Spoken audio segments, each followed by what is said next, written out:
Nous sommes des êtres spirituels venus s'incarner dans un corps physique pour vivre une expérience spirituelle. En fait, on est là pour se réaliser. Et l'énergie christique, elle est partout et dans toutes les civilisations. Et parce qu'on ne peut pas vivre sans amour. Mais non, mais c'est le divin qui t'envoie tout ça. On peut créer ce que l'on se fait. Bonjour à tous. Aujourd'hui, j'ai le plaisir d'accueillir une femme au parcours remarquable, portée par une énergie qui inspire et donne envie d'avancer. J'ai nommé Nathalie Balassé. Nous allons parler de son livre Ma rencontre avec l'au-delà qui est apparu aux éditions Animae, que je salue au passage. Dans ce livre, Nathalie nous parle de son parcours qui l'a amenée à devenir la thérapeute qu'elle est aujourd'hui. Avant de partir sur les questions, Nathalie, je tiens à te remercier d'avoir accepté mon invitation pour enregistrer un épisode sur mon podcast Mes lecteurs positifs. C'est toujours une grande joie de recevoir un personnage comme toi. Pourrais-tu te présenter pour ceux et celles qui ne te connaissent peut-être pas encore, s'il te plaît? Déjà, merci à toi, Clément, pour ton invitation. Je suis très honorée et je suis ravie pour toutes les personnes aussi qui vont nous écouter. J'ai une question pour eux. Est-ce qu'ils sont heureux dans leur vie? Est-ce que tout va bien? Est-ce que voilà, la vie est un défi ou au contraire une aventure remplie de surprises? Bien, pour ma présentation, c'est justement, voilà, moi j'ai été, je vais te faire une présentation qui n'est pas commune par rapport à ce que je fais d'habitude. Pendant une trentaine d'années, j'étais vraiment pas heureuse dans ma vie. Je pensais que la vie était dur, que on venait pour en baver, tu vois, et que voilà, et que chaque jour suffisait sa peine. Et donc aujourd'hui, j'ai 51 ans, bientôt 52, et j'aime la vie, je la croque tous les jours. C'est pour moi un moment extraordinaire, c'est rempli d'aventures, d'aventures qui peuvent paraître difficiles, mais qui finalement, quand on les regarde sous un angle différent, eh bien, sont des pépites pour nous faire grandir encore davantage. Donc, j'ai l'impression d'être Indiana Jones, en fait, tu vois, hein, dans le temple sacré, et d'aller découvrir finalement ce trésor qui est en moi. Et donc, bien, pour tous ceux qui nous écoutent, j'espère que cette, cette interview que tu vas faire avec nous va réellement les aider, les porter et leur faire comprendre que la vie, elle est exactement comme on la regarde. C'est merveilleux. Ouais, je doute pas que cet enregistrement particulièrement va aider quand je vois effectivement le parcours que tu as eu, là où tu en es arrivé aujourd'hui. C'est un livre qui, pour moi, c'est pas un livre pour dire j'écris un livre.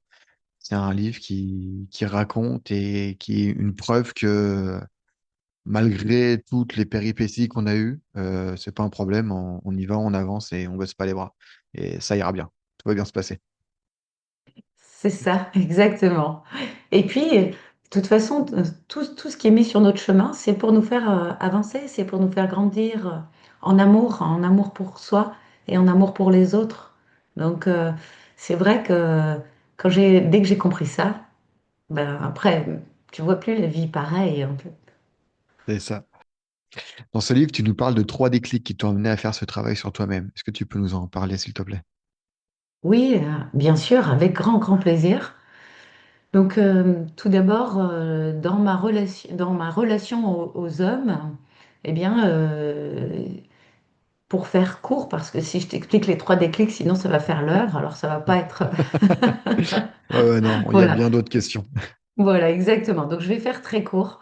J'ai rencontré des hommes qui étaient irrespectueux avec moi, même grossiers pour certains, et notamment pour les femmes qui vont nous regarder dans les relations intimes. Et c'était de plus en plus pénible. Quand j'arrivais à quitter cette personne, ben, je retrouvais quelqu'un d'autre et c'était plus violent jusqu'à la dernière personne qui vraiment était extrêmement violent, psychologiquement et physiquement, pendant 2 ans. J'arrivais pas à me sauver la peau, entre guillemets, toute seule et à partir. C'était impossible pour moi. J'ai même fait une tentative de suicide qui a heureusement échoué grâce à un ange qui était là dans mon entourage amical, heureusement. Et donc, par contre, quand j'ai été enceinte de cet homme, eh bien, là, il m'a battue et là, je lui ai dit, c'est la dernière fois que tu me reverras. Et donc, je suis partie. Et effectivement, je ne l'ai jamais revu. Et donc, en fait, là, ce que j'ai compris à la suite de ça, parce que là, je me suis dit, écoute, un, 2, 3, 4, c'est pas possible, quoi. Pourquoi tu attires des hommes comme ça? Le dénominateur commun, c'est toi. Donc, il faut que tu comprennes pourquoi. Et donc là, j'ai commencé à travailler sur moi. Donc, j'avais une trentaine d'années, tu vois. Et donc là, j'ai commencé à vouloir savoir pourquoi je répétais ce schéma. Et donc, j'ai compris déjà que quand on a subi de la violence, eh bien, on va reproduire, si tu veux, hein, quand on vit un tsunami émotionnel à un endroit dans notre vie ou dans l'intra-utéro ou dans le transgénérationnel, ça peut être des mémoires Hmm. transgénérationnelles ou des mémoires d'autres vies, eh bien, ça va se revivre ici. C'est si on choisit de les revivre dans cette incarnation, eh bien, voilà, on peut choisir de les libérer ou pas, parce que ça s'appelle le libre arbitre. Mais si on vient avec cette envie de transformer ça, eh bien, on peut, donc, on va le revivre. C'est pas qu'on peut, c'est qu'on va le revivre, bien évidemment. Et donc, eh bien, j'ai compris que quand on a subi de la violence à un endroit dans notre vie, eh bien, on va la subir à nouveau. Si on est fort, on va la subir sur soi. Sinon, on va la reproduire. Hein, voilà, tu vois. Euh, mais il faudra que cette mémoire, elle s'exprime. J'ai compris une deuxième chose grâce à ce déclic, c'est que je ne m'aimais pas, mais pas du tout. Et du coup, bien, effectivement, quand on ne s'aime pas, on attire des personnes qui nous montrent comme un miroir ce que l'on se fait, la violence que l'on se fait. Voilà. Et donc, eh bien, en comprenant ça déjà, j'avais fait un pas de géant de comprendre que tout était sous ma responsabilité. Je n'étais pas coupable de cela, mais j'en étais responsable dans le sens où je portais ces mémoires et où j'avais accepté de travailler cela. Même si je n'avais pas encore toute cette compréhension. Quand je te dis ça, moi, parler des autres vies, c'était pas possible. Parler de l'au-delà, c'était pas possible. Voilà, tu vois, j'avais 30 ans, j'étais extrêmement cartésienne, j'étais dans la finance. Donc, pour moi, tout ça, ça n'existait pas. Voilà, hein? D'accord. Et j'aimerais revenir sur un point que tu as abordé, le transgénérationnel.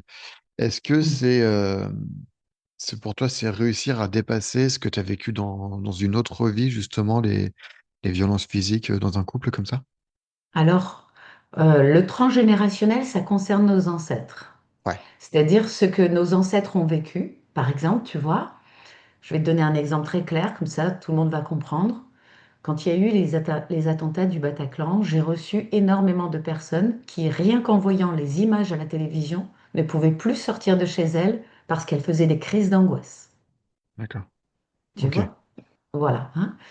Et donc, ça, c'est parce que les ancêtres avaient vécu la guerre. Et cette émotion-là, eh bien, ils sont morts avec une émotion de peur terrible, d'angoisse par rapport à la guerre. Ils sont morts avec. Et du coup, la petite fille, tu vois, par exemple, ou l'enfant, revient avec cet égrégore énergétique de peur qui va se manifester dès que, eh bien, on voit des images de guerre, parce que c'était des images de guerre, ce qu'on a vu à la Hmm. télévision, tu vois? Ouais. Voilà, hein. Donc ça, c'est le transgénérationnel. Pour les autres vies, c'est effectivement tout ce que tu as vécu dans d'autres incarnations. Et si tu as eu une émotion très forte qui est restée gravée là dans ton âme, et on va appeler ça une bribe karmique, enfin moi c'est comme ça que je l'appelle, tu vois, et du coup, eh bien, cette bribe karmique, si tu décides lors de ton incarnation, lors de ta descente dans le corps physique pour cette vie-là, de la retravailler, eh bien, effectivement, tu vas la retrouver sur ton passage. Et donc, libre à toi, après, bah, de la libérer ou pas. Si tu la libères pas, il faudra revenir pour la libérer à un moment donné. D'accord, oui, dans une prochaine réincarnation Et le schéma se répétera, en fait, quoi qu'il arrive, tant que tu n'auras pas libéré cette brique. C'est exactement ça. Très bien. Bah, merci pour la précision. Avec joie. Dans un des déclics, tu dis que tu as déclaré une maladie, la spondylarthrite ankylosante.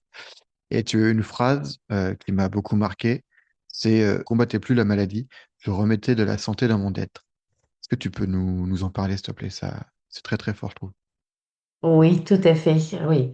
Et j'espère que ça aidera énormément de personnes qui souffrent aujourd'hui. Effectivement, euh, quand j'ai décidé de guérir, si tu veux, j'avais une ordonnance pour un fauteuil roulant parce que j'étais grabataire, hein. Mhm. J'étais handicapée à plus de 80%, pour te dire. Donc monter des marches, c'était très douloureux pour moi. Je passais 10 à 15 jours sous morphine en permanence chaque mois. Je ne pouvais pas m'occuper de mes enfants. Et donc j'avais une petite fille de 5 ans et demi et un petit bébé qui était né il y avait quelques mois, donc il n'avait même pas un an, tu vois. Et donc je ne pouvais pas les garder. Donc voilà, c'est pour dire un peu, voilà, illustrer dans quel état j'étais.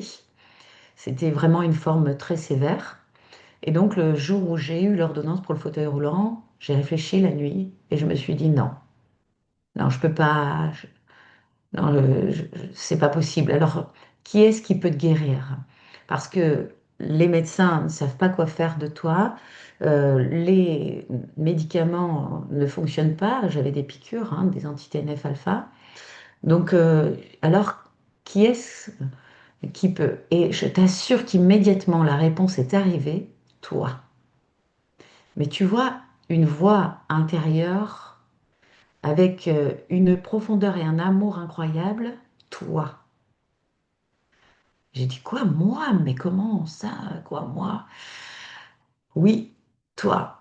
Alors, j'ai commencé mon chemin de guérison. Ça a duré plus de 8 ans quand même, hein, pour récupérer toutes mes facultés et avoir une vie tout à fait normale comme avant, sans aucune douleur, ni le jour, ni la nuit.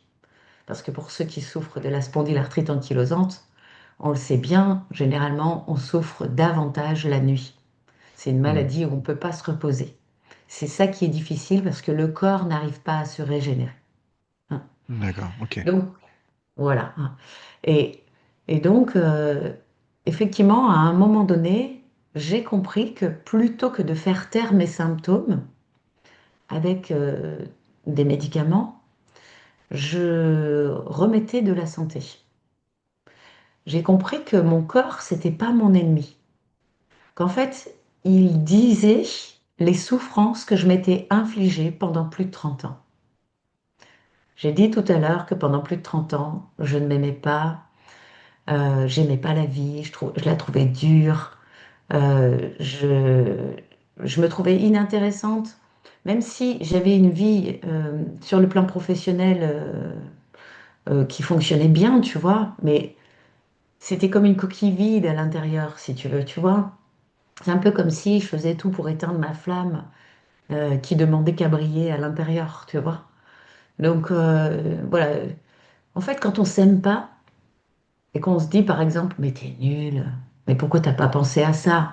Rien que ça, tu vois, c'est un coup qu'on se donne à soi-même. D'accord. Et on s'en rend pas compte. Tu sais, il y a des blessures invisibles, tu Mhm. vois. Hein, il y a des bleus qu'on voit pas. Eh bien là, c'est la même chose. Chaque fois que tu te dis, ah, t'es moche, mais t'as vu la tête que t'as. Mais ça, c'est un coup qu'on se donne, c'est horrible. Parce que, en fait, notre âme et notre corps, ils font pas deux, ils font qu'un, tu vois? Ouais. Et donc, en fait, c'est un peu comme si tu disais à ton âme, mais t'es nul, dégage, voilà, tu vois, t'as rien à foutre là. C'est un peu comme ça que j'ai traité mon âme pendant une trentaine d'années. D'accord, ok. Mm. Oui, ça peut se comprendre. Et puis, il faut comprendre, en fait, par là qu'il y a... L'âme, elle n'a pas de second degré, en fait. Tout C'est ce que tu lui ça. dis, elle prend au pied de la lettre. Voilà, Ok, exactement. Notre corps, voilà, exactement. Notre corps, il dit, OK, tu te fais du mal, bon, bah, je vais te montrer ce que tu te fais. Tu ok. vois? Et c'est comme ça dans toutes les maladies. Et donc, c'est comme ça qu'on peut décoder d'ailleurs les maladies, tu vois. Donc, notre corps, c'est pas notre ennemi, c'est notre plus grand ami. Et c'est vrai que quand on est malade, il faut chercher à comprendre pourquoi. Je pense qu'il faut rejeter aucune médecine. Toutes les médecines, pour moi, devraient travailler la main dans la main. Et ainsi, je suis certaine qu'on arriverait à guérir toutes les pathologies. Alors, c'est ma vérité à moi. C'est peut-être pas la vérité de tout le monde. Mais en tous les cas, c'est ma vérité. Mais les médecines qui commencent à travailler, ça commence à s'ouvrir justement dans les hôpitaux maintenant. Ça fait des années maintenant. Je pense à Marseille, à la Timone notamment. Il y a des coupeurs de feu pour les grands brûlés. Il y a des médecines alternatives qui commencent à venir de plus en plus quand même. Oui, je suis tout à fait d'accord avec toi et c'est tellement de joie de voir ça, la lumière qui arrive à arriver partout, en fait, la conscience qui s'élève partout, dans tous les domaines. On vit une époque extraordinaire. Mm. Voilà, la conscience qui s'élève et puis c'est exponentiel. Ça va de plus en plus vite, de plus en plus loin. Ça fait que augmenter, c'est que du bonheur quoi quand je C'est vois ça. ça, exactement. C'est de plus en plus lumineux, les amis, surtout si vous écoutez. Vous voyez qu'une petite partie de la lorgnette quand vous regardez les informations, parce que je vous assure que ça, c'est 5% de ce qui se passe dans le Mm. monde. C'est Aujourd'hui, ça. ça va de mieux en mieux, hein. Super. D'ailleurs, si on regarde, on est de plus en plus dans le monde, sur la Terre, de plus en plus de pays sont en paix. Alors que si on regarde il y a 1000 ans, c'était de Ah la oui, guerre partout, quoi, je veux c'est dire. ça. Hein. Et après, on va rentrer Voilà. dans un autre sujet, mais c'est la désinformation que moi personnellement, je regarde plus les informations à la télé depuis plus de 10 ans. Parce que je trouve ça hyper anxiogène et ça te montre que le côté négatif, j'ai l'impression. En fait, ça nous montre ce que l'on co-crée. Parce qu'il Voilà. faut savoir que nous sommes des co-créateurs. Mm. Donc, surtout pour ceux qui regardent les informations, vous avez le droit de le faire.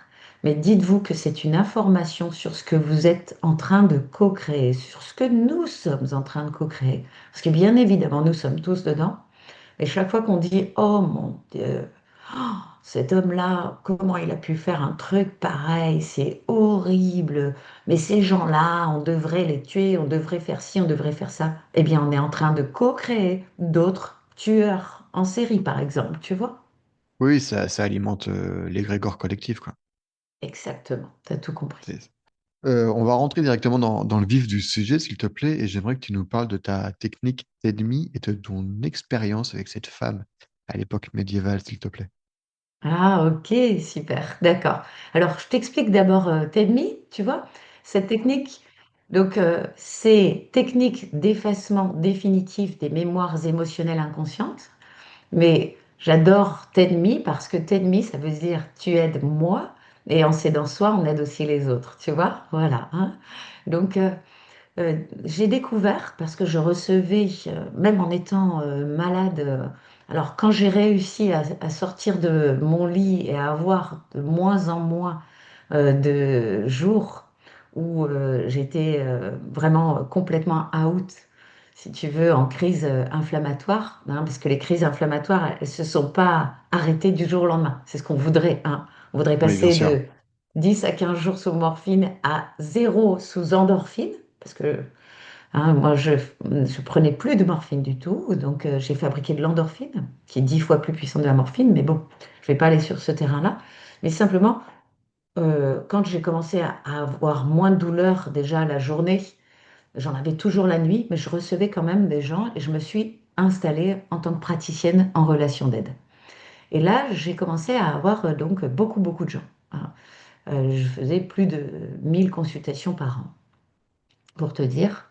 Et Ouais, il y avait effectivement, 5. ça Voilà, fait et du j'avais monde. 5 mois d'attente pour te dire, voilà, que les gens voyaient une différence et qu'ils en parlaient autour d'eux.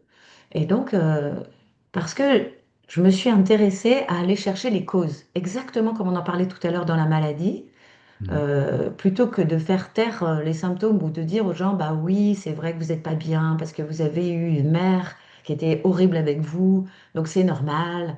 Et puis les gens, ils repartent comme ça. Bah moi, ça me convient pas. Tu vois? Hein, combien j'ai vu de gens qui me disaient, moi, je sais pourquoi je vais mal. C'est parce que j'ai une blessure d'abandon. Je dis, d'accord. et vous allez toujours mal, c'est ce que vous venez de me dire. Alors ça n'a pas marché, ce que vous avez fait. Parce que, excusez-moi, mais de savoir pourquoi vous allez mal, c'est bien de le conscientiser. Mais par contre, tant que c'est pas libéré chez vous, tant que vous avez encore cette émotion qui est une énergie et qui vous bloque dans votre corps, bien là, ça veut dire que ça va toujours pas bien. Moi, ce qui est important, et vraiment c'était primordial pour moi, c'est que quand quelqu'un rentrait dans ma salle d'attente, ça faisait comme une photo, si tu veux. Quand je regardais cette personne, je voyais comme une photo d'elle quand elle arrivait. Et je faisais comme une photo d'elle visuellement, tu vois, quand elle ressortait. Et c'était impératif pour moi que ce ne soit plus la même personne, entre guillemets, soit la même, mais elle avait déposé une valise de souffrance chez moi. D'accord. Ça, c'était, voilà, je pouvais pas faire autrement. Voilà. Et comment tu le visualises, ça, justement, pour toi? Ouais. Alors, justement, j'ai cherché à comprendre, si tu veux, comment fonctionnait l'inconscient. Donc, j'ai fait énormément de lectures. Puis, tu sais, quand tu veux guérir aussi, tu lis énormément, énormément de choses. Donc, tu comprends plein de choses. Et donc, j'ai compris que bah, l'épigénétique, par exemple, nous apprend que avant la génétique qui dit que tout est gravé dans le marbre et qu'on peut rien faire et qu'on est victime de notre génétique, bien, avant cela, il y a l'environnement et la manière d'y réagir, par exemple, tu vois? Hmm. Et donc, si tu changes une cellule d'un environnement, eh bien, elle va réagir différemment. Ok, Par, très bien. tu vois? Par exemple, je vais te donner un exemple. J'aime bien, moi, les exemples parce que je trouve que ça image vraiment. Par exemple, des œufs de tortue, tu vois? Tu les mets à une certaine température, ça va faire que des mâles. Tu élèves de Ok. 2 degrés cette température, ça va faire que des femelles. Les cellules dans l'œuf, c'est les mêmes. Oui, de base, oui, c'est les mêmes, oui. Tu vois, c'est exactement les mêmes. Hmm. Et pour autant, eh bien, en fonction de l'environnement, donc qui est là la température, eh bien, la cellule réagit différemment. Donc, tu Ok, vois, donc j'ai compris que rien n'était gravé dans le marbre. Absolument rien. Et que tout pouvait changer. Et donc, impossible en un seul mot devenait impossible en deux mots pour moi. Tu vois? Et donc, je me suis dit, ben, alors, cherche à comprendre. Pourquoi ils vivent ça? J'avais des gens qui arrivaient, je te disais, voilà, moi je sais que je vais pas bien parce que j'ai été abandonnée. Ok, très bien. Bon, c'est un bon début. Par contre, nous, on va aller voir ce que votre corps y dit. Et donc, j'ai découvert que l'inconscient avait quatre langages.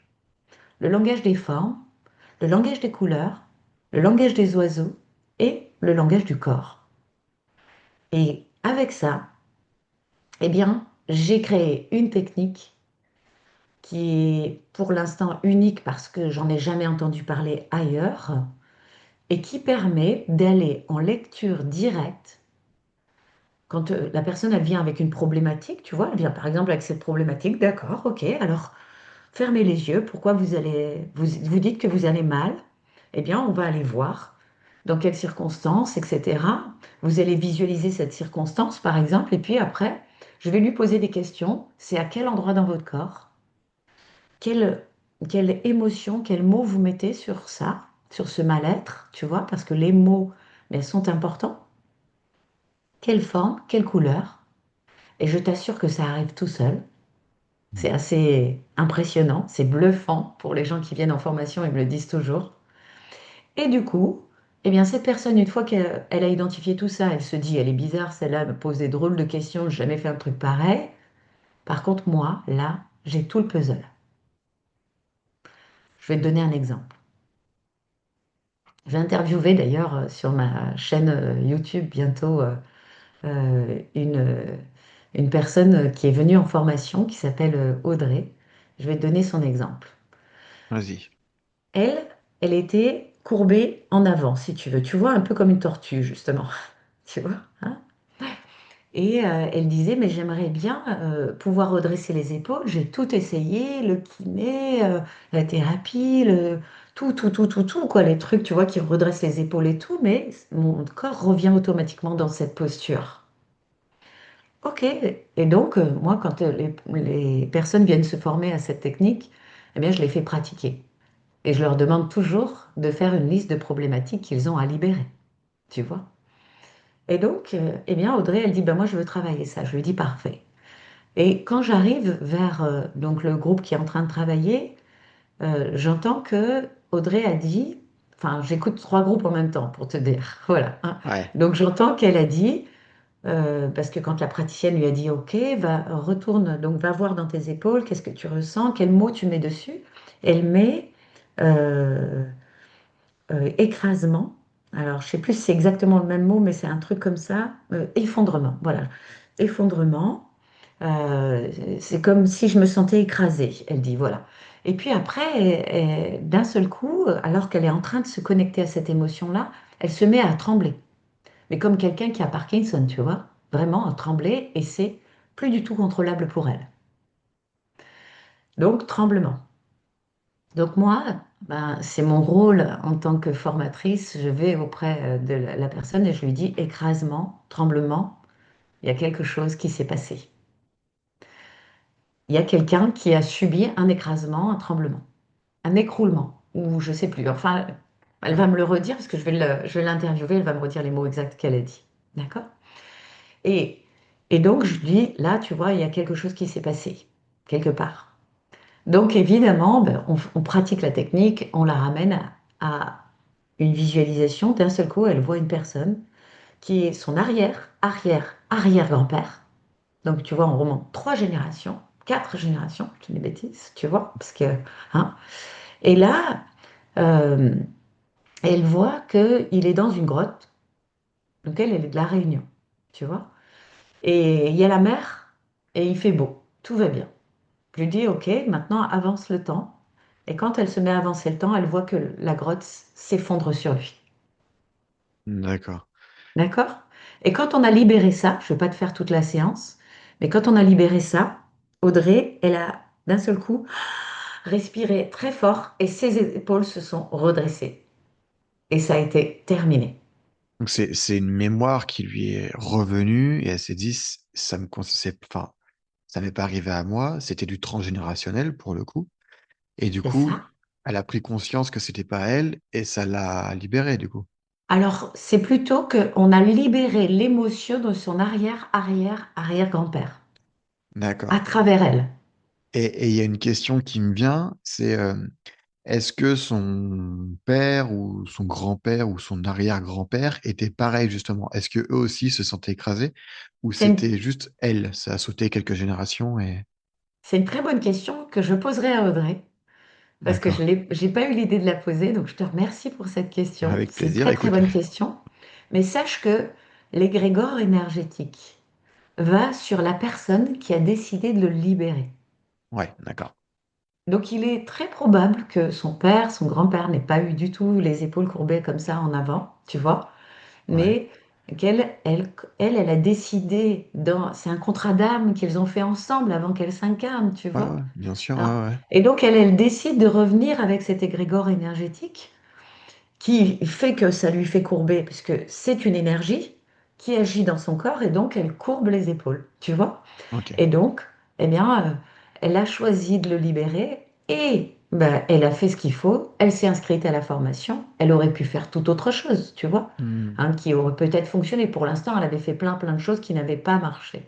Mais là, en tous les cas, ben, voilà, ça a fonctionné. Et donc, ben, ça a changé sa perception de la vie, quoi. Tu vois? Elle s'est dit, mais d'accord. waouh, en fait, on peut tout modifier. Ouais, et il me vient une autre hypothèse en tête, c'est parce que je sais qu'on peut se réincarner dans les mêmes familles, bien souvent. Est-ce que c'est pas justement son arrière, enfin quatre fois arrière-grand-père, qui serait revenu pour justement dépasser ça avec toi? Là, alors là, encore une très très bonne question. Je ne pense pas. D'accord. Alors, je vais même te dire non, Ok. parce que, Très bien. ouais, je vais même te dire non, parce que, tu sais, en fait, ça aurait été une mémoire d'une vie antérieure. Oui. Tu comprends? Si ça avait Oui, oui. été lui dans une vie antérieure. Et donc, on pose toujours la question, est-ce que c'est toi? cette personne-là que tu vois, est-ce que c'est toi, D'accord, oui ou ok. non, spontanément? Elle me dit non. D'accord, donc dans le Donc, protocole de ta voilà, technique TEDMI, tu as cette question-là qui fait que, du coup, effectivement, ça peut pas être ça. c'est ça, exactement. Mais Ok, c'est une très très bonne question, bravo. Ouais, merci beaucoup.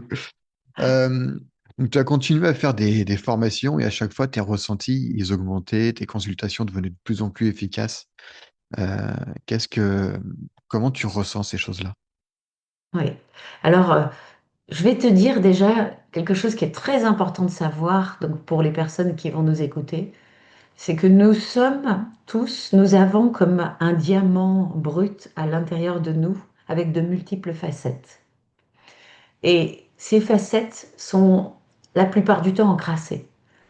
Chez moi, c'était très très encrassé, hein. Il y en a encore hein, qui sont encrassés, parce que bon, on n'a jamais terminé, on n'est jamais arrivé. On a encore hein, euh, du boulot à faire sur soi. Je dis boulot parce que j'aime bien, euh, ou j'aime mieux boulot que travail sur soi, parce que le travail, c'est tripalium, et donc c'est un outil de torture, tu vois. Donc pour moi, le boulot, c'est plus sympa. Voilà. Et donc, si tu veux, ce diamant, il a de multiples facettes. Chaque fois que tu en nettoies une, la lumière, elle repasse. Et la lumière, c'est l'amour et c'est la connexion à la source, au divin. Alors, on peut dire Dieu, on peut dire l'Esprit suprême, au Créateur, tu vois. En tous les cas, c'est pour imager, pour expliquer pourquoi j'ai développé des capacités, parce qu'en fait, on peut tous le faire, absolument tous. Mais moi, il y a des personnes qui n'ont pas besoin de travailler sur elles pour développer des capacités. Moi, il a fallu que je développe, que je libère, si tu veux, des mémoires pour que la lumière repasse à nouveau et qu'effectivement je me reconnecte à ma véritable essence. Tu vois, hein. Nous sommes des êtres spirituels venus s'incarner dans un corps physique pour vivre une expérience spirituelle. Ok. D'accord? Voilà, hein. Et on n'est pas des terriens. Tu es rien. Non, on n'est pas ça. Euh, pour découvrir ce qu'est la vie, etc. Et pour faire rien de notre vie. Non, hein. On est vraiment là, en fait, pour découvrir qu'en fait, nous sommes des diamants bruts qui ne demandent qu'à briller. Notre âme est là pour cheminer, grandir. En fait, on est là pour se réaliser. Et c'est différent de réussir, tu vois, pour moi, Ok, hein. ouais. Se réaliser, c'est découvrir toute cette puissance que nous avons en enlevant l'ego, donc en restant humble. Euh, L'ego, c'est utile, bien sûr, mais quand il devient trop puissant, il écrase les autres. Et ça c'est pas bon du tout, parce que Hmm. notre âme, elle est amour, amour inconditionnel. Tu vois? En fait, c'est ça. On est venu se réaliser. Se réaliser, c'est découvrir qu'on est amour inconditionnel. Voilà. Oui, c'est réaliser qu'on l'est déjà et réussir, c'est plus le devenir, en fait. Oui, c'est ça. En fait, on travaille dans le faire, si tu veux, réussir, c'est travailler dans le faire. Tu Ouais. vois? Que se réaliser, c'est travailler dans l'être. Hmm. C'est ça. Tu vois? Voilà, Ouais. bosser. Parce que bosser, ça fait c'est beau, tu vois, dans le langage des oiseaux. Ouais. Ouais. Très bien. Euh, j'aimerais que tu nous parles, parce que c'est une rencontre merveilleuse que tu as eue, que tu peux nous parler de ta rencontre avec les médecins philippins, s'il te plaît. Tu nous dis Oh, qu'il faut entrer leurs mains dans les corps pour retirer les tissus malades. C'est très fort oui, aussi tout comme à fait. image. Oui, oui. Alors, ça va évidemment surprendre beaucoup de personnes. Je ne parle, moi, dans mes livres, que de mon vécu. Donc, voilà, je l'ai vécu. Maintenant, que vous y croyez ou pas, bah écoutez, pour moi, peut-être que ce sera une graine qui sera plantée, peut-être pas. Ça n'a pas d'importance et si vraiment ça vous choque trop, ben mettez-le de côté. Voilà, hein. Oui, il faut prendre de Mais ce qu'on veut prendre, c'est tout. Il n'y a pas de souci c'est là-dessus. cela, c'est ça. Voilà, c'est ce que je voulais dire. Tu as raison. Donc, effectivement, Tu sais, quand tu es très malade, que tu as des enfants, que tu n'as pas du tout envie de partir et que tu cherches tout, eh bien, à un moment donné, je me suis penchée sur des guérisseurs. Hein. Donc, je savais qu'il y en avait un fameux au Brésil aussi, hein, Joaos de Dios, Jean de Dieu. Et puis, je savais qu'il y en avait aux Philippines. Et je ne sais pas pourquoi, mais j'étais attirée par les Philippines. Bon, maintenant, je sais.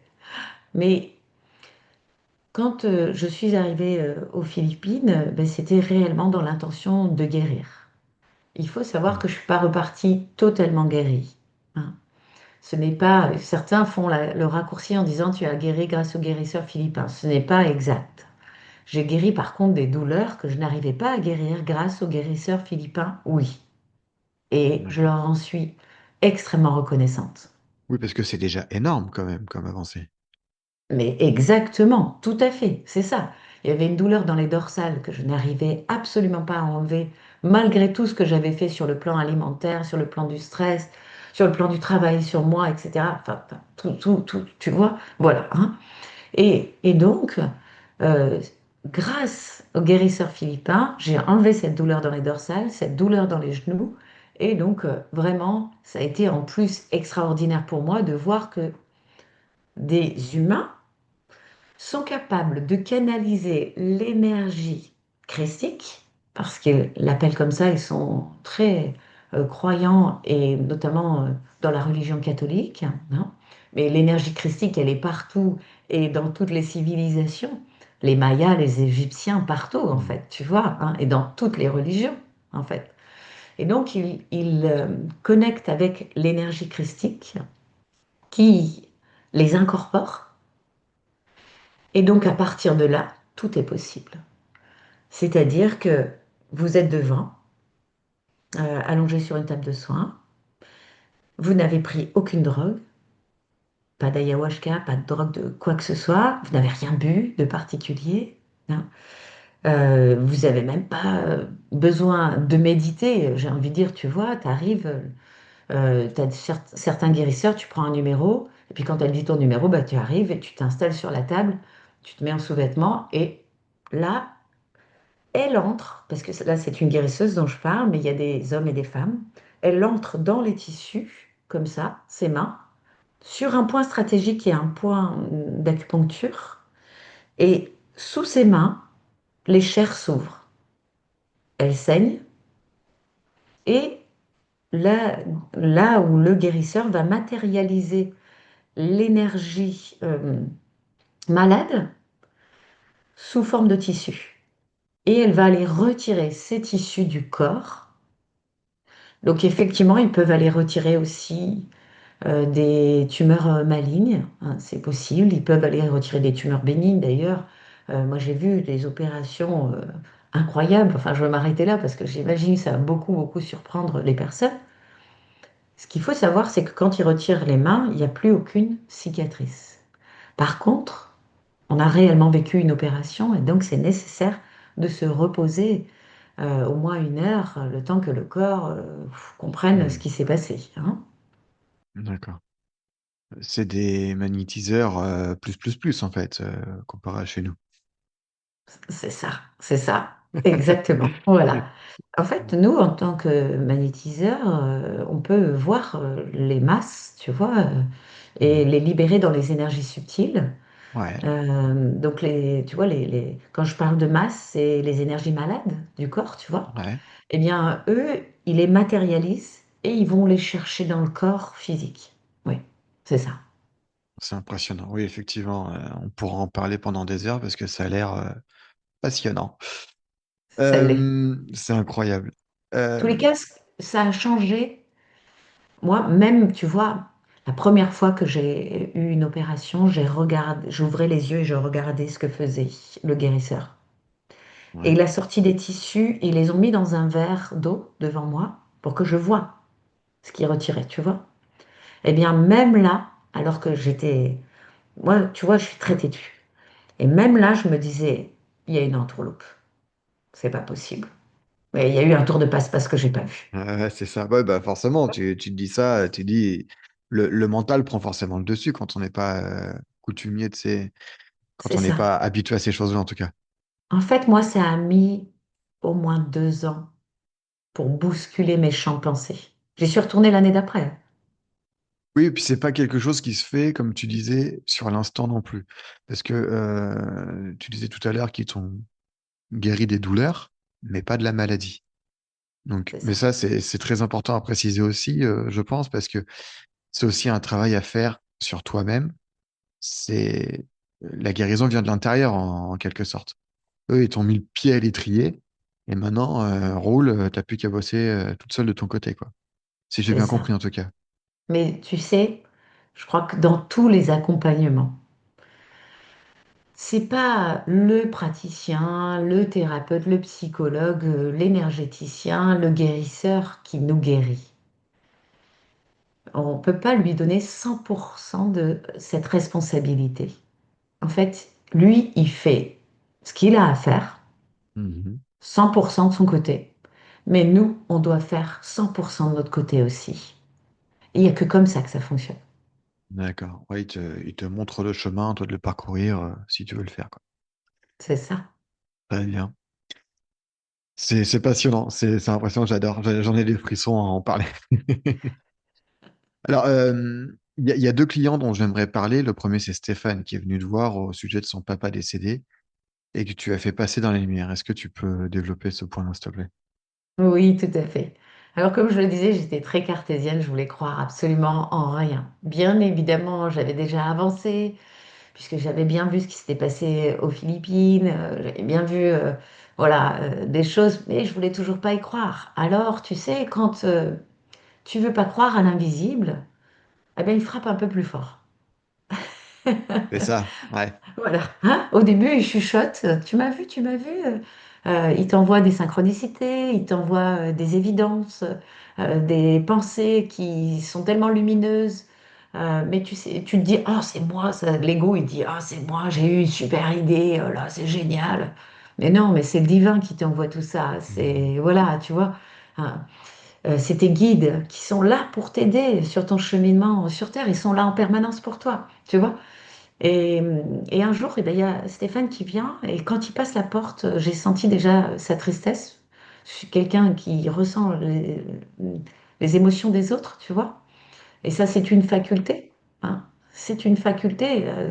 Voilà, on a tendance à mettre dans une case les hypersensibles en disant, oh là là, c'est compliqué à vivre. Non, mais attendez, c'est une capacité extraordinaire, surtout pas. C'est un cadeau que vous vous êtes fait en venant avec cette capacité, hein. Et donc, je ressens sa tristesse. C'est une tristesse lourde, tu vois. Et il me parle du décès de son papa, qui a eu un cancer. Et donc, eh bien, ça l'a emporté. Et toute la famille a été impactée. Et il m'explique que à 3 heures du matin, alors je sais plus si c'est 3 heures ou 2 heures, je me rappelle plus, mais voilà, peu importe, on s'en fout. À 3 heures du matin, tout le monde a entendu frapper à sa porte parce qu'il dormait avec sa sœur chez sa mère. Et donc, Mhm. ils étaient en 3 chambres différentes. Et bah, ça a frappé à 3 heures du matin. Je dis, ah D'accord. bon, et vous êtes levé? Il m'explique, bah non, non, non, on s'est douté que c'était papa. Ah, donc intéressant, tu vois. Donc je me dis, ah, génial, déjà, il sait que ça existe et c'est top. Et d'un seul coup, je me dis, ah mince, mon chauffage, il a dû tomber en panne. Je vais vite vers le thermostat, je regarde, et non, je vois qu'il affiche une température très bonne. Et c'est vrai qu'il fait froid, on est en hiver, tu vois. Et je me retourne vers Stéphane et je lui dis, vous avez senti ce qui se passe dans la pièce? Il me dit oui, on a l'impression qu'on est installé dehors. C'est vrai qu'on avait l'impression que le froid est tombé sur nous. Je lui dis, Ah oui. vous savez pourquoi? Il me dit oui, c'est mon père qui est là. Je me dis, mais comment il fait lui à son âge? Il est tout jeune et tout. Je me dis, ouais, génial. Et là, j'entends, tu vas le faire passer dans la lumière. Tu vois, une voix remplie de bienveillance, remplie d'amour, mais avec un aplomb. Et je dis, ah non, moi je suis pas d'accord du tout. Moi je leur parle comme ça à mes guides. Tu Oui, sais, c'est bah oui, nos potes, tu ouais, sais, c'est c'est ça. nos Bah, j'ai potentiels. souvent entendu ça, ouais. Oui, voilà, les potentiels. J'ai souvent entendu ça, justement, faut leur parler comme si on parlait à son meilleur ami, sa meilleure amie. Son Mais eux frère, sa aussi, sœur, ils nous c'est... parlent comme ça en Ouais. plus. Mais toujours avec rempli d'amour, sans aucun jugement, toujours, tu vois. Mais et c'est nos potes du ciel, donc voilà, moi je leur parle comme ça. Et je dis non, non, moi je suis pas d'accord. Mais ils voient rien, hein, Stéphane. Si tu veux, ça va très très vite, tu vois. Hmm. Ah. Et ils me disent si tu vas le faire, on va t'expliquer comment faire. Donc tu vas aller chercher le bol vert et tu vas le faire. Et là, moi je me dis oh là là, vous faites suer, hein. Franchement, j'en ai marre. Je vous avais dit que je voulais pas faire passer des âmes dans la lumière. C'est ton chemin, c'est ton chemin. Ah, bon, ok, allez, faut que je le fasse, tu vois. Et du coup, ben, après, je me dis, allez, oublie un petit peu ton... Hein, arrête d'être têtu comme ça et pense à Stéphane, quoi. Et pense à son papa, quoi. Et c'est vrai que dès que tu te centres sur l'autre, ben, t'arrêtes de te regarder le nombril, quoi. Tu C'est vois? ça. Hein, voilà. Et tu penses plus à toi, tu penses aux autres, quoi. Hein. Et donc, bah, immédiatement, je dis, OK, allez, allons-y, montrez-moi. Et puis là, effectivement, ils m'ont montré la procédure. Et puis, bah, ça a été incroyable parce que, effectivement, le papa est monté dans la lumière. Par contre, moi, c'était ma dernière consultation, je me suis empressée de fermer mon cabinet. Je suis arrivée à la maison. Mon mari, lui, il est hyper cartésien, il croyait absolument en rien du tout. Bon, il a changé de perception quand même avec tout ce qu'on vit, quoi, Oui, bah évidemment. forcément. Je veux bien le croire. Voilà, ça lui a ouvert, mais ça a été long, long, long pour lui, hein, vraiment. Mais euh, en fait, j'arrive à la maison et je dis à mon mari, là, il faut que je prenne rendez-vous avec une psy. Je suis devenue folle. Je viens de faire passer quelqu'un dans la lumière. Il était en train de prendre les assiettes dans le placard et il me regarde et il me dit, bah non, t'es pas devenue folle, t'as passé un cap. Et ça a été quelque chose, tu vois, la parole que j'avais besoin d'entendre C'est ça, un et ces message. guides ont parlé à travers lui. Ouais. Voilà, Oui, parce que si je me souviens bien dans le livre, tu lui reparles de ce moment-là et il se souvient pas t'avoir dit ça. c'est ça. D'accord, oui, c'est ça. C'était, ouais, c'est une anecdote qui m'a beaucoup fait rire, justement. C'est le fait que quelqu'un de très, très cartésien, comme tu dis, euh, te lance cette phrase naturellement, tu fais, bah non, c'est pas possible normalement. Ah non, Et mais tu je l'ai comprends que regardé, c'est je me suis les dit, guides. Mais qu'est-ce qui il se sort passe? d'où ça? Ça sort d'où. Qui êtes-vous, monsieur? Sortez de chez moi. Ah non, restez, restez, parce que c'est de la lumière. Bah oui, c'est merveilleux. Ouais. Et il y a cette deuxième expérience avec Sylvie, l'infirmière, qui est venue te voir pour un tiroir qui s'ouvre seul. Et ma question est plus sur la présence du défunt, parce qu'on on comprend durant la lecture que c'est la patiente qui est décédée dans son lit. Et moi, j'ai compris au fur et à mesure de mes lectures que les défunts restaient près de leur corps jusqu'à la cérémonie, justement. Eh ben, J'en c'est profite très que tu bien, sois là bravo. pour... merci beaucoup. J'en profite que tu sois là pour avoir plus de précision à ce sujet, s'il te plaît. Ok, ok. Alors, je vais nuancer un peu ta, Nuance ta donc. phrase. Effectivement, la plupart du temps, les défunts vont rester jusqu'aux obsèques. La plupart du temps. Tu vois? D'accord. Voilà, hein. Et donc, sauf pour ceux qui ne sont pas encore passés, parce qu'il y en a qui passent pas dans la lumière du tout, parce qu'ils n'ont pas compris qu'ils étaient décédés. Donc même après les obsèques, ils n'ont pas compris qu'ils étaient décédés. Alors, ceux qui n'ont pas compris qu'ils étaient décédés, ils ne sont pas allés à leurs obsèques. D'accord, ok. Et ils n'ont pas compris du tout, tu vois. Ok. Donc, ils y vont pas, en fait, tu vois. Hein. Ils restent chez eux. Ils continuent de parler, ils continuent de faire ce qu'ils faisaient, ils continuent de vivre comme si il s'était rien passé. Si on leur montre pas les obsèques, d'ailleurs, tu sais, il y a un film qui est formidable qui vient de sortir au cinéma, qui est L'âme idéale. D'accord. Hein. Je note ça Je tout de veux suite. pas, euh, je veux pas spolier là-dessus, mais les gens vont comprendre tout de suite quand ils vont voir ce film, parce que c'est une médecin, une femme médecin qui fait passer les gens décédés dans la lumière, les gens qui comprennent pas, elle les fait passer dans la lumière. Tu D'accord. vois? Voilà. Hein. Et donc, effectivement, ben, ceux-là, ben, ils vont pas à leurs obsèques. Ils n'ont pas compris. Donc, ils continuent de vivre et ils comprennent pas qu'on les entend pas, qu'on leur répond pas. Ils comprennent qu'il y a quelque chose qui va pas. Et commence à s'assombrir à un moment donné. et à dire, mais aidez-moi. Et à ce moment-là, eh bien, soit des guides peuvent apparaître en disant, ben voilà, tu veux pas nous écouter depuis le début, mais on t'explique que tu es décédé, on essaie d'entrer en contact avec toi, mais on n'y arrivait pas. Maintenant que tu demandes notre aide, on arrive, tu vois. Ou alors, ils vont passer par un médium ou une médium qui va pouvoir les faire passer dans la lumière. C'est ce que j'ai fait avec Stéphane, tu vois, par exemple. Et D'accord. j'aime pas dire que je suis médium du tout, mais bon, faut un petit peu se rendre à l'évidence. Voilà, Voilà. oui, à un moment donné, il faut mettre des termes qu'on comprend, nous, quoi, en tant En qu'être fait, humain. c'est ça. Mais en fait, on l'est tous médiums, Oui. tu vois. Voilà, hein.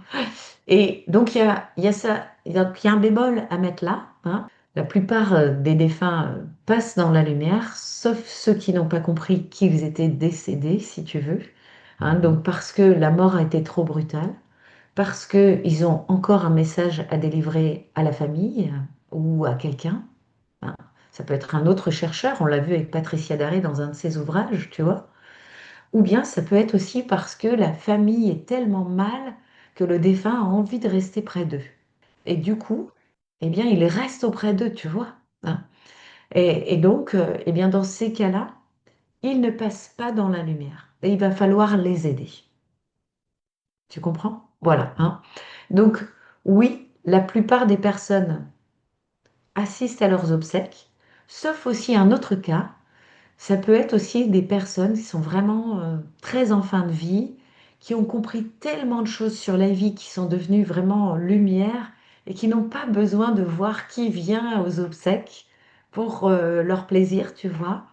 Pour eux, ils sont tellement lumineux qu'ils vont monter direct. D'accord. Ok. Tu vois, je pense à une personne comme ça, de mon entourage proche, qui était ma belle-mère, que j'adorais. Moi, je suis certaine qu'elle est montée direct. Voilà, tu vois, tellement elle était lumineuse. C'est un peu ce qu'on appelle aussi communément les vieilles âmes, j'imagine, qui ont vécu tellement de choses, tellement d'incarnations, qui ont compris plus facilement au cours de leur vie parce qu'ils ont beaucoup plus d'expérience sur Terre ou ailleurs d'ailleurs, que ça s'est assimilé tout seul et sans C'est besoin ça. d'aide en fait. Exactement. Tu as tout à fait raison, D'accord. c'est exactement ça. Oui. Ok. Très bien, très bien. Bah, merci beaucoup. Euh, Tu dis que la maladie t'a mis sur ce chemin de guérisseuse. Alors j'aime beaucoup l'idée parce que souvent nous pensons justement que le fait d'être malade nous empêche de faire ce que l'on veut. J'ai Mm. l'impression qu'avec toi justement ça a été l'effet inverse. Tu t'es rendu compte à un certain moment que là c'était beaucoup trop et que comme tu disais tout à l'heure, pour tes enfants, pour toi aussi principalement, tu voulais pas rester dans un état grabataire comme tu disais et ça t'a donné des ailes en fait justement cette maladie pour arriver ici, non? Et c'est ça, exactement. Mais en fait, Clément, ce qu'il faut comprendre, c'est qu'on est co-créateur d'absolument tout ce qui se passe. Et je sais que je vais choquer des gens et je m'en excuse par avance. Mais j'ai co-créé ma maladie. On co-crée ce que l'on se fait. Comme je l'ai dit tout à l'heure, je me suis fait du mal pendant 30 ans.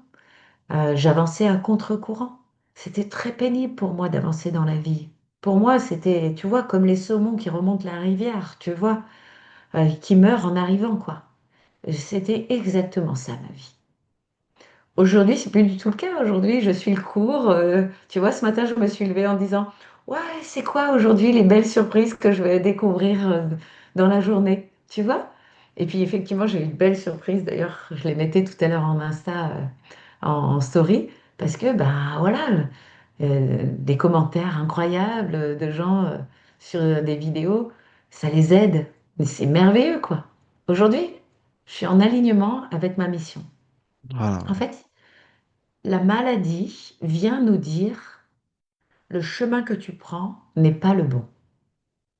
Tu vois? Ok. Ce que tu te fais, c'est pas bon pour toi. Tu as des mémoires qui te rendent malade. Tu vois? Ça peut venir dire tout ça. Ou tu as vécu des choses dans tes autres incarnations qui te rendent malade. Parce que la maladie, c'est le mal qui a dit, le mal a dit, ou le mal à dire aussi. Donc ce qu'on se fait, tu vois, Mhm. moi par exemple, j'étais incapable de dire non à D'accord. quelqu'un. Aujourd'hui, je sens si je suis alignée avec une demande ou pas. Et quand je ne le suis pas, je le dis. Tu vois, hein. mais c'est aussi l'âme à dire, notre âme qui dit, Le tu vois? langage des oiseaux fait beaucoup dans la compréhension, j'ai l'impression. Exactement, c'est ça. C'est pour ça, pour les personnes qui sont malades et qui nous écoutent encore, si voilà, vous n'avez pas été trop brusqué par ce que je vous ai dit, mais je vous le dis avec tellement d'amour et de bienveillance, j'espère que vous me pardonnerez. Mais cherchez à comprendre ce que vous êtes peut-être en train de vous faire, ce que vous ne pouvez pas dire, ou ce que votre âme est en train de vous dire à travers la maladie. Et je vous assure que ça va vous mettre sur votre chemin de guérison. Et vous allez découvrir des choses qui sont fabuleuses, parce que la vie est merveilleuse. C'est pas un coup du sort, comme on nous l'a dit et Hmm. ancré dans la tête, la maladie. Non, nous sommes co-créateurs de tout ce qui se passe dans notre vie. Et malheureusement, ou heureusement aussi, parce que ça nous fait évoluer, on est co-créateurs du pire comme du meilleur. Ouais. Alors, qu'est-ce qu'on décide de créer aujourd'hui dans notre vie? Quelles sont les pensées que l'on veut nourrir aujourd'hui? Qu'est-ce qu'on veut co-créer pour le monde de nos enfants aujourd'hui? Eh ben, ça tombe bien parce que justement, c'était ma question d'après. Pour moi, ça a un lien, mais j'aimerais parler des émotions et les vibrations associées. J'ai beaucoup aimé l'exemple du tigre qui grogne à 19 Hertz avant d'attaquer sa proie. Sa conséquence, c'est pour lui faire peur et le mettre en état de stress. Mais plus les vibrations montent et plus les émotions sont belles. Le courage est à 200 Hertz, l'amour à 500, jusqu'à l'illumination à 700 Hertz. Et toi, tu compares ça au plan vibratoire. C'est ça, exactement, parce que pour moi, ça a un lien, tu vois. Le tigre, quand il rugit à 19 Hz, il paralyse sa proie. C'est-à-dire que plus le taux euh, vibratoire, énergétique est bas, plus ça va avoir un impact sur l'autre. Donc plus on vibre la peur, plus on est en sidération, soumission, et on peut nous faire n'importe quoi. Tu vois? La peur, tu sais, pour moi, il y a deux émotions dans la vie, la peur et l'amour. Voilà. Soit tu choisis vibrer la peur, parce que c'est qu'un voile de la pensée. Si on ne peut pas dépasser les peurs tout seul, eh bien, il faut absolument consulter. Parce qu'effectivement, il y a des peurs qu'on ne peut pas dépasser seul, elles sont irrationnelles, elles peuvent venir des ancêtres, d'autres vies, comme on l'a vu, tu vois. Hein. Et donc là, il faut consulter, parce qu'effectivement, on n'y arrivera pas tout seul. Et puis, il y a d'autres peurs qu'on peut dépasser. Moi, j'ai une devise. S'il y a un truc qui me fait peur dans la vie, je le fais. La peur de l'inconnu, quelque part. Ouais, c'est ça. En fait, l'inconscient a peur de l'inconnu. Votre corps, qui est votre inconscient, a peur de l'inconnu. C'est normal d'avoir peur. Par contre, ce qui n'est pas normal, c'est de rester dans une peur. Et donc, effectivement, plus tu vas monter, plus tu vas avoir du courage. Tu vois déjà, la notion de courage, elle vibre déjà beaucoup plus haut. Mhm. Je ne sais pas combien c'est, hein, je ne connais pas la pyramide émotionnelle, enfin la spirale émotionnelle hein, par cœur, bien sûr, mais déjà, on est déjà plus haut, tu vois. Et dès qu'on Ouais. passe dans l'espoir, là, on passe sur une vibration haute. Tu vois? Voilà. Tant qu'on est dans le dénigrement de l'autre, dans le jugement de l'autre, dans la peur, dans la colère, ben on vibre bas. Et on va attirer à soi des événements qui vibrent bas. Et c'est ça le problème. C'est qu'après on dit, ouais, la vie, elle m'en veut, moi j'en ai marre de cette vie, c'est tellement horrible tout ce qu'on vit, etc. Le problème, c'est que tu co-crées ce que tu vis. Alors arrête de penser comme ça. Remets-toi dans des émotions positives. Ouais, c'est passionnant, encore une fois, parce que c'est un discours qui est plein d'espoir, à mon sens, parce que soyez heureux, soyez courageux, soyez plein d'amour et tout va se passer pour le mieux et vous dépasserez Hmm. toutes les peurs, en fait. Et si tu veux, je peux même vous faire faire un petit exercice qui est très simple. Tu veux? Allez, vas-y, au contraire. Allez, vous êtes tous d'accord pour ce petit exercice? Allez, je vais vous demander de fermer les yeux et de prendre une grande inspiration. Inspirez le plus longtemps possible, bloquez la respiration et quand vous êtes prêt, vous allez souffler toutes les pensées à l'extérieur. Le plus longtemps possible. Et si vous croyez qu'il y a encore des pensées là à évacuer, vous allez reprendre une grande inspiration et vous allez bloquer, puis souffler à l'extérieur à nouveau. Voilà, c'est parfait ce que vous faites. Maintenant, je vais vous demander de vous connecter à une émotion de joie, un événement qui vous a fait tellement de bien, qui était tellement joyeux. Voyez tout ce qu'il y a à voir, ressentez tout ce qu'il y a à ressentir, entendez tout ce qu'il y a à entendre et sentez ce qui se passe dans votre corps. Qu'est-ce que ça fait dans votre corps? Notez ces impressions. Peut-être que ça peut être comme des bulles de champagne, comme un grand sourire intérieur, où vous sentez plus de légèreté. Notez ces impressions. Notez ces impressions. Et lorsque vous serez prêt, on va changer d'environnement. On va quitter cette situation, cet événement qui vous rendait si joyeux, et on va aller vers un événement douloureux. Un événement où là, vous sentez que c'était dur, ça a déclenché des émotions, peut-être de colère, peut-être de tristesse, peut-être de peur, de culpabilité. Choisissez un événement. Voyez la situation. Ressentez dans votre corps ce que ça fait. Entendez ce qui se dit. Peut-être qu'il y a des odeurs. Et notez bien là ce qui se passe dans votre corps. Qu'est-ce que ça fait dans votre corps? Est-ce que vous avez mal quelque part? Est-ce que c'est plus lourd? Notez dans votre tête ce que ça fait. Et continuez de rester sur cet événement-là. Et maintenant, je vais vous demander de sourire. Un large sourire, s'il vous plaît. Encore plus grand. Encore plus grand. Un vrai sourire. Un vrai, vrai, vrai sourire. Sentez ce qui se passe dans votre corps. Un vrai, vrai, vrai sourire. Encore, encore, encore plus grand. Grand, grand, grand sourire. Ok. Quand vous serez prêt, vous pourrez inspirer et revenir ici et maintenant. Alors Clément, dis-moi, qu'est-ce que ça a fait? Bah, c'est puissant comme exercice. C'est très très puissant. Ça Est-ce que tu, visualise beaucoup de choses. est-ce que tu étais toujours connecté? Est-ce que tu arrivais toujours à être connecté en souriant à l'événement douloureux? Ah non. Non. Bah, Ok, en fait, quand je souris à l'événement douloureux, ça s'est effacé. L'événement douloureux, ça passait sur autre chose, quoi.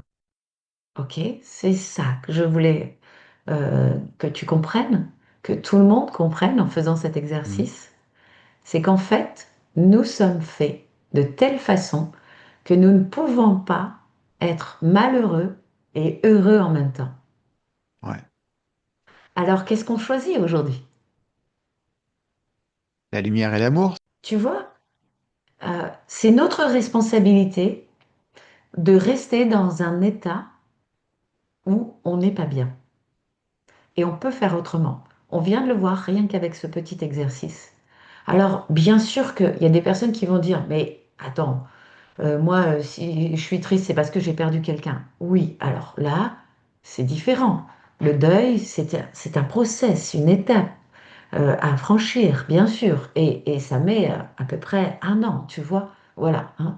Bien sûr. Après, ça va être différent. C'est pas un empile. Voilà, tu vois, il y a des gens qui vont faire le deuil d'une grand-mère qui était très âgée depuis longtemps, malade depuis longtemps. En un mois, ça va être, le deuil est fait parce que c'est presque un soulagement qu'elle soit partie parce qu'elle souffrait trop, tu vois. Puis il y a des personnes qui vont mettre 2 ans pour faire le deuil de quelqu'un qu'ils adoraient et que c'est trop difficile, tu vois. Voilà. Et donc, bah, chacun va agir différemment et il n'y a aucun jugement à avoir là-dessus. Et ça, c'est très important, tu vois. Hein, parce qu'on est encore dans une société où on pense que on doit porter le deuil parce qu'on l'a porté pendant très longtemps et qu'on ne peut pas être heureux parce qu'on a perdu quelqu'un. Et donc on s'interdit la joie. Et ça, c'est pas, ça rend service à personne. Surtout que les défunts, eux, sont joyeux quand ils passent de l'autre côté. Et tout ce qu'ils ont envie, c'est qu'on soit joyeux, nous aussi. Voilà, c'est ça. Pour moi, je vais donner un exemple très personnel, mais j'ai perdu mon grand-père il y a peut-être 9 mois maintenant. Et à sa cérémonie, euh, j'étais mort de rire tout le long. J'étais mort de rire tout le long, et c'est pas que je m'en voulais, parce que je voyais tout le monde qui était triste et qui pleurait. Mais je pensais plus à lui, comme tu dis, t'inquiète pas, papy, t'as fait tout ce qu'il fallait pour nous rendre heureux, t'as fait ton maximum et tout. Bon, certes, t'étais un peu bourru et tout, mais c'était plus un personnage qu'autre chose, mais ça le faisait rire d'être comme ça, puis nous aussi, ça nous faisait rire. Et, euh, et j'en ai parlé à ma mère, et elle m'a fait, mais en fait, tu fais partie des gens qui rire pour ne pas pleurer, en fait. Tu vois ce que je veux dire? Je C'est vois. Ça s'appelle avoir racketter une le... émotion. D'accord, bah, tu vois, je connaissais pas. Mais c'était... Oui, moi, je pense que j'ai fait le deuil de cette partie-là de ma vie, mais parce que je sais qu'il est en paix et que tout va bien Ouais. maintenant. Oui, je pense pas que tu rackettais l'émotion. Hein. Effectivement, tu vois, si par exemple on ne pouvait pas pleurer dans ta famille parce que les garçons ça pleure pas ou pas des choses comme ça, tu vois, il y a des gens qui vont racketter sur une autre émotion, tu vois, mais ils vont racketter sur une émotion douloureuse aussi, pas sur une émotion joyeuse. Tu vois, D'accord. quand on rackette, c'est un terme en psychologie en fait. Hein. On n'a pas le droit d'être triste, ok, alors on va racketter sur de la colère. Donc Ouais. quand on est triste, on va taper dans les murs, on va engueuler les autres, tu vois? Voilà, tu vois? Hein, ça, c'est du racket. Mais là, non. Tu pourras dire à ta maman qu'on raquette pas sur de la joie. D'accord. Bah voilà. Maman, si t'écoutes, hein, non, t'as compris, j'espère. En fait, tu as juste compris le sens de la vie, de l'incarnation et du fait que nous sommes éternels, que l'âme ne Oui, meurt jamais. on va se retrouver là-haut, quoi qu'il arrive, de toute façon. Exactement, c'est ça, tout à fait. Avant de passer à mes deux petites questions rituelles, j'ai une dernière question qui est très importante pour moi. Une fois qu'on arrive là-haut, qu'on est face à nos guides, il y a deux questions qui nous posent. La première, c'est comment as-tu aimé? Et la deuxième, c'est comment as-tu fait pour l'évolution de ton âme? Oui, tout à fait. Oui. Qu'est-ce que tu as fait pour faire évoluer ton âme? Voilà. Alors, je vais commencer par celle-ci, si tu veux, d'accord? Hein. Vas-y, Parce vas-y. que, voilà.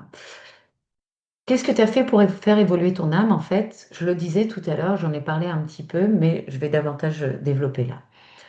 Nous sommes des êtres spirituels qui arrivent dans l'incarnation. Et on n'est pas des humains venant vivre une expérience spirituelle. Non. Nous sommes des êtres spirituels qui viennent vivre dans l'incarnation une vie spirituelle. Voilà. Hein. Et donc, eh bien, quand on arrive, on décide qui sont nos parents avant d'arriver, tu vois, dans le corps. On les choisit. Mhm. On choisit toutes les expériences qu'on a à vivre avec nos guides. Ils sont là pour nous conseiller, pour pas qu'on se surcharge trop. Parce que si on est trop surchargé, ils disent là, tu as franchi la limite et tu risques de mettre un arrêt au contrat, c'est-à-dire le suicide, tu vois. Hein. Ouais. Donc, donc, ce serait bien que tu décharges un peu. Bon, il y a certaines personnes qui décident quand même de s'incarner comme ça et de dire, bah non, je vais quand même y arriver. Puis finalement, certains y arrivent, d'autres pas. Hein. Mais tout ce qu'on choisit, c'est pour nous faire évoluer. C'est pour nous faire grandir en amour. Absolument tout. Mais grandir en amour pour soi d'abord. Parce que tant que tu t'aimes pas, tu peux pas aimer les autres correctement. Tu les aimes par intérêt. Et je suis désolée si les personnes qui nous regardent et qui se disent, moi je m'aime pas, mais non, non, non, j'aime pas les autres par intérêt. Si vous les aimez pour l'image qu'ils sont en train de vous renvoyer, vous les aimez pour ce qu'ils vont vous donner comme amour. Vous leur donnez de l'amour pour qu'ils vous en renvoient. Parce que vous ne vous aimez pas. Et parce qu'on ne peut pas vivre sans amour. C'est impossible de vivre sans amour, sans relation avec les autres. C'est impossible. Donc évidemment, et je faisais partie de ces personnes, je n'aimais pas correctement. J'aimais les autres pour recevoir. D'ailleurs, les gens qui font ça, et j'en faisais partie, eh bien, ils disent souvent, pourtant, avec tout ce que je fais pour les autres, je reçois pas ce que j'ai, je reçois rien. Comment se fait-il que je reçois pas le retour, quoi? Tu vois, hein? Eh bien, ça, c'est de l'amour par intérêt, sous condition. Donc, c'est pas le vrai amour, l'amour divin, inconditionnel. Et c'est très compliqué ici, hein, dans la matière, bien sûr. C'est vraiment une école très riche qu'est la Terre, puisque on a quand même l'illusion de la séparation. On est quand même, on est quand même séparés les uns des autres, physiquement, d'accord? Alors qu'en fait, on fait tous partie du même grand tout, hein. Donc on a quand même cette illusion de la séparation. On a quand même toute cette société de surconsommation, etc., voilà, qui est très attirante et qui est tellement plus facile, entre guillemets, hein, voilà, qui nous dévie finalement de notre mission parce que ben, on croit que le plaisir et le bonheur, c'est d'acheter ce qui nous fait du bien, alors qu'en fait, le plaisir et le bonheur, il est intérieur, il n'est pas à l'extérieur, tu vois, hein. Et puis aussi, eh bien, on a l'ego qui nous manipule un petit peu. Et quand quelqu'un nous répond pas, par exemple, alors qu'on vient de lui envoyer un message, on peut se dire que c'est notre faute, alors que pas du tout. Peut-être qu'il n'a pas eu le temps, peut-être qu'il a autre chose à penser, peut-être qu'il a quelque chose de difficile aussi à vivre en ce moment, tu vois. Hein, il y a tout ça, tu vois. Enfin, il y a plein, plein de choses sur cette terre. C'est un vrai challenge, c'est un vrai défi. Et les guides disent, parce que maintenant j'arrive à les capter assez facilement, voilà, j'entends ce qu'ils me disent, euh, qu'ils sont fiers, ils sont vraiment fiers de nous, de notre parcours sur Terre. Et nous, notre chemin d'évolution, c'est ça. Donc quand tu passes de l'autre côté, ils disent, bah, quel a été ton, voilà, qu'est-ce que tu as fait pour évoluer? Et ils te regardent avec tellement d'amour, sans te juger. Et simplement, tu vas avoir une revue de ta vie, là, tu vois, un peu, tu sais, comme dans les films de, je sais pas si c'est Matrix ou je sais pas, moi, je suis pas très film, mais tu as une revue de ta vie, là, qui arrive, là, tu vois, en transparence, et tu vois tout ce qui s'est passé dans ta vie. Et les fois où, ben, là, tu as transformé en or, tu en as fait quelque chose de beau, tu vois. Et puis là, t'as pas transformé. Mais tu avais le libre arbitre et c'est pas grave. Au final, bah, tu auras ça encore à refaire quand tu choisiras de te réincarner sur cette terre ou sur une autre. Parce qu'on peut choisir des incarnations plus faciles, tu vois, sur d'autres terres. Mais où on apprend beaucoup moins vite que sur Terre. Oui, Voilà. parce que j'ai compris que la Terre était une école pour les braves, en fait, si on peut dire. Le côté C'est vrai. dualité, le bien, le mal, le jour, la nuit, le blanc, le noir, c'est... Exactement, la dualité, c'est très difficile à vivre parce que nous, Mm. on juge tout avec nos yeux d'humain. Donc, ça c'est bien, ça c'est mal. Mais de l'autre côté, ça n'existe pas. Parce que le mal de l'autre côté, en fait, ce que on voit avec nos yeux d'humain comme mal, de l'autre côté, ils le voient comme quelque chose de nécessaire pour nous faire évoluer. C'est grâce, entre guillemets, aux guerres que nous avons voulu la paix, tu vois. Ouais, Donc, bien évidemment que ça a été un mal nécessaire, un mal heureux, tu vois. c'est ça, tout simplement. Tu vois, tout ce qui est douloureux est doux ou heureux. Tu vois? Voilà, hein. Donc en fait, si tu veux, c'est pour les yeux de l'âme, C'est nécessaire que l'on vive ça. Et il n'y a pas de bien ou de mal. Voilà. Et la deuxième question, comment as-tu aimé? C'est effectivement, alors, est-ce que tu as, par exemple, une âme qui arrive et qui a aimé tout le monde, qui a donné, donné, donné, mais qui ne s'est pas aimée? Eh bien, elle va se rendre compte, quand elle va arriver là-haut, qu'en fait, elle n'a pas réalisé sa principale mission, qui était d'abord de s'aimer. Et c'est pas narcissique ou égoïste. C'est pas se regarder dans la glace tous les jours pour dire ah t'es la plus belle, euh, t'es la plus géniale. Non, c'est de s'aimer tel que l'on est, quoi que l'on fasse. Tu vois, être en accord, en congruence avec ce que l'on est au niveau de la personnalité, au niveau de ses valeurs et ce que l'on fait dans la vie.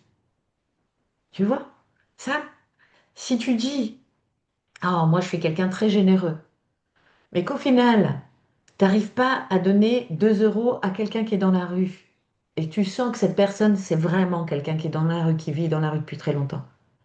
Eh ben non, t'es pas congruent. Tu vois ce que je veux dire? Très bien, ouais. Ouais, t'es pas en accord avec ce que tu ressens, en fait. Voilà. En fait, ton être est pas en accord avec ce que tu fais. Ok. Voilà. Quand ce que tu fais et ce que tu es, c'est vraiment en accord, là, c'est congruent. Et donc là, tu peux t'aimer. Parfois, moi, ça m'arrive de crier après mes enfants. Parce que d'un seul coup, ils, ils ont appuyé. Tu vois, ça m'est arrivé dernièrement. Alors, crier. Ma fille, dernièrement, elle m'a dit, ah, maman, tu mens. Sur un truc, tu vois. Et je lui ai dit, non, mais. Ah. Et elle me dit, t'es une menteuse. Ah, j'ai dit, alors là, tu passes les bornes. Là, t'es irrespectueuse, Mal. Donc là, je suis pas d'accord. Donc, t'arrêtes. Donc, tu vois, je me suis un peu agacée. Hein. Je vais pas crier dessus. Mais des fois, ça m'arrive aussi, hein. Bon, de moins en moins. Mais ça peut arriver. Eh bien, écoute, quand ça arrive, je me dis, écoute, ma chérie, t'as fait ton mieux. T'as fait comme tu pouvais. La prochaine fois, tu feras encore mieux. Tu vois ce que je veux dire? Je vois très bien, ouais. Et puis les enfants, ils ont cette faculté extraordinaire d'appuyer là où ça fait mal, des fois. Mais exactement, parce que tu sais pourquoi? Parce qu'ils portent nos mémoires. Oui, puis c'est les meilleurs enseignants, à mon sens, en fait. Ce sont nos maîtres, exactement. Et donc, si tu veux, eux, ils ont nos mémoires, et c'est un peu comme s'ils venaient appuyer, paf, pile sur la corde sensible. Et là, tzt, ah, ça fait mal. Et du coup, clac, l'émotion, elle ressort. Mais prenons-nous en charge. Effectivement, il y a des techniques, comme on parlait de TEDMI tout à l'heure. Moi, je forme à d'autres techniques que j'ai créées, que j'ai déposées. Il y a plein de techniques qui permettent de se libérer réellement. Parce que ressortir de chez un praticien en disant je sais pourquoi je vais mal, c'est à cause de ça, eh bien désolé, mais le boulot, il n'est pas fait. Donc, pratiquez des techniques qui vous libèrent réellement. C'est ça. Merci beaucoup pour ce message. C'est très, très inspirant. Encore une fois, c'est magnifique. Il y a bien sûr tant d'autres choses que j'aurais aimé aborder, notamment les messages reçus de ton papa décédé, les animaux que nous retrouvons de l'autre côté, cette notion de savoir qui reste imprimé dans l'âme, le fait que nous apprenions tel ou tel sujet avec une plus grande aisance. Moi, ce que j'ai compris, c'est tout le savoir que tu cumules dans les vies antérieures. Ça laisse une empreinte dans la vie actuelle. Je trouve ça passionnant. C'est un sujet que j'aurais adoré aborder. Mais on est à peu près à 1h22 d'enregistrement et j'ai pas envie de te prendre tout ton temps aujourd'hui. Mais il me reste donc mes deux questions rituelles. La première, c'est est-ce que tu as un message ou un conseil à communiquer avant de finir notre enregistrement, justement? Hum. Alors, je vais passer beaucoup, beaucoup de messages déjà, mais je vais revenir pour boucler la boucle. Je vais simplement revenir sur ce que je disais au départ. Est-ce que vous êtes heureux?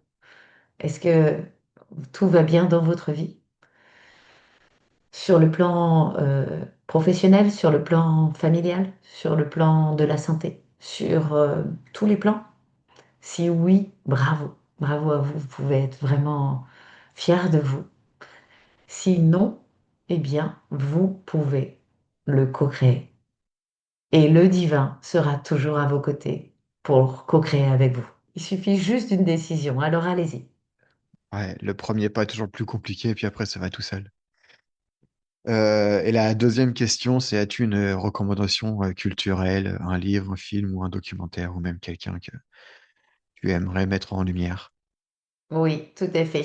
Alors attends, mince. Ah, je savais pourquoi je devais prendre le livre tout à l'heure. Mais Guy, il me dit, prends le livre là. Et je dis, bah non, mais pourquoi je vais le prendre? J'aurai pas le temps de travailler dessus ce matin. Voilà, Voilà, c'est Les enseignements de Marie. les enseignements de Marie, Spiritualité. d'accord. Voilà, spiritualité universelle, en sous-titre. Nicole Duhin, Duhin. Du coup, je le mettrai dans la description, puis je laisserai les auditeurs le découvrir à Voilà. leur envie. J'aimerais te laisser un moment pour ton actualité, si tu en as une. Ah ouais, super. Ouais, ouais, tout à fait. J'ai beaucoup d'actualités puisque ben, j'ai des formations chaque année. Donc, je fais des formations TEDMI. Elles sont limitées, bien évidemment, parce que je suis la seule à donner ces formations pour l'instant, parce que je forme des formatrices. Et donc, toutes les formations sont sur mon site nataliebalas.com. Très bientôt, je partirai en Nouvelle-Calédonie pour faire des conférences à Nouméa et à Bourail et aussi une formation TEDMI. Donc, je suis très heureuse d'apporter ma technique là-bas. Et puis, je vais être à Thonon-les-Bains le 17 juillet, à Liège pour des conférences le 26 septembre. Et puis, il y a d'autres conférences qui vont se caler bientôt. Voilà. Est-ce que, à tout hasard, en Normandie? Ah oui, tout à fait. Je suis en train de prendre contact pour une salle à Rennes. Ah, d'accord, donc Donc, c'est plus pas vraiment la Bretagne. Non, Normandie, mais mais on s'en rapproche en tout cas. on On s'en s'en rapproche. rapproche. Voilà, tout à fait. Mais j'aimerais Très beaucoup, bien. je fais des conférences immersives, Mhm. c'est-à-dire que là, vous avez fait un tout petit exercice avec moi, mais pendant toute la journée, je vous explique exactement comment vous fonctionnez, comment votre inconscient peut vous manipuler si vous ne savez pas comment ça marche et comment vous pouvez reprendre le contrôle pour redevenir acteur de votre vie. Donc retrouver vos pleins potentiels. Et bien évidemment, je vous explique, on fait un exercice. Je vous explique, on fait un exercice. Je vous explique, on fait un exercice. C'est comme ça toute la journée parce que toujours même objectif. Je veux que quand vous arriviez et quand vous repartiez, vous ayez posé des valises de souffrance dans la salle et que ce soit fini pour vous, que vous soyez différent en repartant. Et bah, ça m'a l'air d'être un programme extraordinaire comme expérience à vivre. Et tout ça, toutes les conférences, on peut les retrouver sur ton site, du coup, tu disais? Oui, tout à fait. Au fur et à mesure où elles sont programmées, eh bien, on les met sur le site internet nataliebalas.com. Ça bouge tout le temps. Il faut y aller régulièrement. Super, Également, j'en extraordinaire. parle aussi sur ma chaîne YouTube, bien sûr, sur mon Ouais, Insta, etc. D'accord? voilà, c'est top. Bon, bah écoute, pour te contacter principalement sur Instagram ou pour prendre rendez-vous avec toi pour pour une technique TEDME. Ok, alors moi je fais très peu de consultations, j'ai beaucoup de temps d'attente, mais il y a l'annuaire des thérapeutes sur mon site nataliebalas.com. Tous les praticiens que je supervise sont sur mon site. Ceux qui ne le sont pas ne sont pas sur mon site, bien évidemment, parce que je ne sais pas comment ils travaillent. Ils sont formés à la technique, mais là, je peux suivre hein, les praticiens seulement, ceux qui sont supervisés. Donc voilà. Super. Bah écoute, il ne me reste plus qu'à te remercier du fond du cœur pour ce magnifique enregistrement qui, j'en doute pas, une seule seconde va aider énormément de gens. Moi le premier, et merci énormément. Je vous remercie tous si vous êtes restés jusque-là, d'avoir pris le temps d'écouter ce qu'on propose. Et si vous voulez bien m'aider dans cette recherche en partageant cet épisode ou en le notant sur Spotify, ça aide énormément pour remonter aux oreilles des autres. Donc merci beaucoup, une très très belle journée à toi et Merci puis à toi, à Clément. bientôt j'espère. Merci aussi à tous ceux qui nous ont écoutés. Oui, à bientôt, j'espère aussi avec grand plaisir.